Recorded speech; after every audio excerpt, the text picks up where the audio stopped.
So this past week we made a video on the fact that the New York Giants finally did something that, to me as a fan of the Dallas Cowboys and just a football fan in general, was extremely obvious, and that is firing Jason Garrett. And ultimately, I thought as a result of that, we were going to see a significant improvement in the New York Giants immediately. But then they went ahead and said that, hey, we're going to elevate Freddie Kitchens to the offensive coordinator position instead. And as a result, they didn't really look that good against the Philadelphia Eagles this past week. But it seems like there's more to this story, and New York Giants fans, you could be really excited because this is going to be some absolutely game-changing information for the New York Giants. So before we get to the content, just a reminder, we're giving away another pair of Apple AirPod Maxes to a subscriber that turns on our notifications on this channel. If you've already done so already, you're already entered, but we're going to announce the giveaway winner within the next week. We're also doing cash giveaways on my Instagram and my Twitter account, and now that we get all that out of the way, break!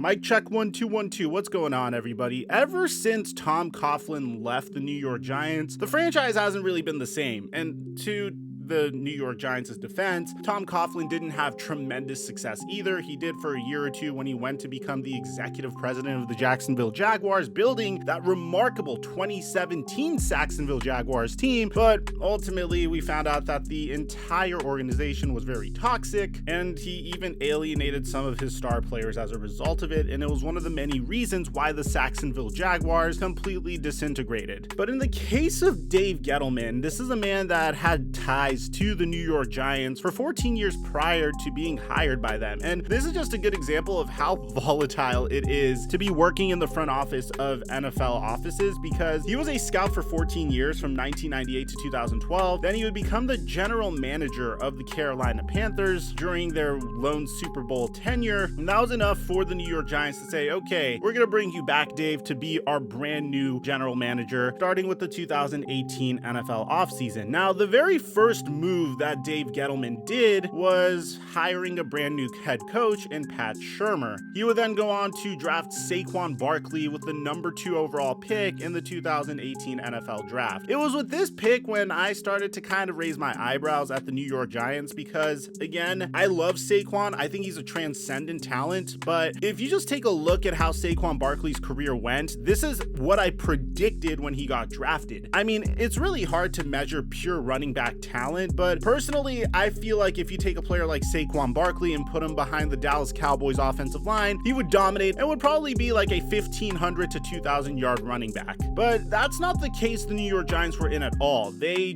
did the age-old mistake, and the Pittsburgh Steelers made the same mistake this past year with Najee Harris, where they drafted a running back without having an offensive line whatsoever. As a matter of fact, this move kind of resembles what teams would do in the 90s, where they would draft their running back before they draft any quarterback or any other piece on their roster and then build around that running back. And I guess it was a cool little experiment, but it didn't work out for Dave Gettleman and the New York Giants, as you're gonna see. Now, bear in mind, when the New York Giants drafted Saquon Barkley, you still had Denzel Ward, Bradley Chubb, Quentin Nelson, and Josh Allen available. Now, I don't think Josh Allen would have succeeded with the New York Giants. I feel like it takes a very special team to develop a raw prospect like Josh Allen, and I honestly believe if the Giants drafted Josh Allen, he may have been more like Blake Bortles than the Josh Allen we see today. Bear in mind, he had a lot of mechanical issues, so I'm gonna let that go. But who they should have drafted in this instance was Quentin Nelson. Hell, I would have even accepted Bradley Chubb. I feel like the best teams know that they need to build their offensive line or their defensive line first, pick offense or defense before getting that franchise cornerstone quarterback, or I guess in this case, the franchise cornerstone running back. Now, unfortunately, Dave Gettleman would then draft Will Hernandez, an offensive guard, in the 2nd round, literally 1 pick before Nick Chubb. So I don't really like going down NFL drafts and saying this is what could have happened or what could have been, but I felt like this is something that was very obvious because Quentin Nelson was literally perceived as, imagine Zach Martin, but significantly significantly more hype. He was seen as a can't-miss prospect from Notre Dame, which already had a great reputation for developing offensive linemen, and he used a number 2 overall pick on Saquon Barkley, which, okay,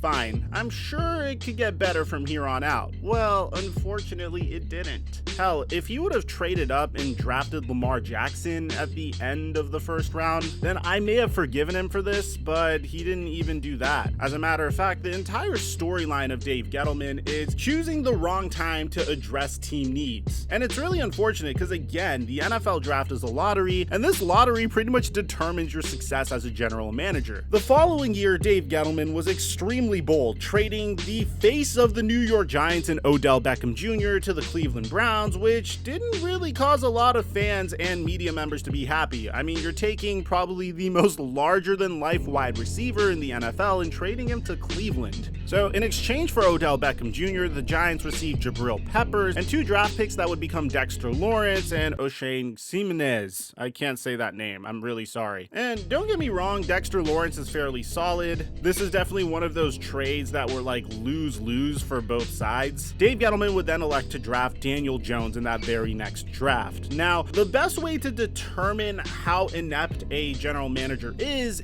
based upon how confident he is in his decisions. And in Dave Gettleman's situation, it seemed like he just knew he was making the wrong decisions, because after 2 years with Pat Shurmur as the head coach, Pat Shurmur would get fired in favor for Joe Judge. Now, Joe Judge is from the Bill Belichick coaching tree. He was the special teams coach for the New England Patriots. The Giants would improve to 6-10. They would once again miss the playoffs for the 4th time in a row, and now they're currently in the situation that they're in. Prior to the 2020 season, they hired Jason Garrett for some reason, despite him being a very conservative head coach that didn't even have his own play calling duties with the Dallas Cowboys. They fired him this past year, but it just seems like over and over again, Dave Gettleman makes a move, then Dave Gettleman backpedals on the move, and then when a general manager just consistently does that, you kind of get an idea they have no idea what they're doing. At the time that I'm making this video, the highest paid free agent wide receiver of this past year, Kenny Golladay, currently has 23 receptions for 372 yards and 0 touchdowns. Kadarius Toney, who it looks very promising when he does play, has 35 receptions for 392 yards and 0 touchdowns.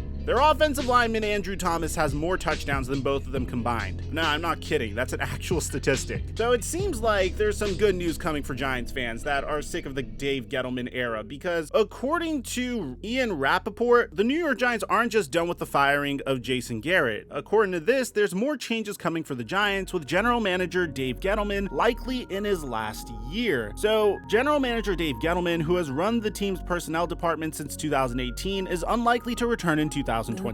Sources with knowledge of the situation and those with deep knowledge of the league say, with 2 first-round picks in the next draft and a critical offseason ahead, don't be surprised if there is another voice making the final call alongside head coach Joe Judge. Gettleman, who will be 71 next season, may end up walking away himself and into retirement. Now, it looks like the New York Giants might want to promote from within the organization, saying that Kevin Abrams, their current assistant GM, is a top target. They'll also look at some candidates with a background in the New England scouting system, more in line with Joe Judge's thinking, along others. So that might not be the greatest sign, because it looks like the New York Giants are making the age-old mistake of trying to build the New England Patriots in New York. Which, of course, it's important to mention that the New England Patriots philosophy started in New York with Bill Parcells and Bill Belichick as his defensive coordinator. And I guess the New York Giants had the most success when they had a strict disciplinarian type of figure as the head coach. But typically when teams go this path, it doesn't end up working out for them. Now, the areas of focus are many. One is fix the offensive line, get the linebackers right, make sure that Daniel Jones is the guy, etc. With so much at stake, it would be one of the most important hires in recent memory. So it seems like the New York Giants are going to fire Dave Gettleman, or he's retiring. And it's important to note that this is a very important offseason for the Giants. When you have 2 first-round picks and your team is in flux the way they are in flux, you can't afford to miss on these draft picks. So let me know in the comment section down below, what do you guys think about Dave Gettleman going bye-bye? Aside from that, I'm your boy Mike, and I'm dropping our mic until our next upload.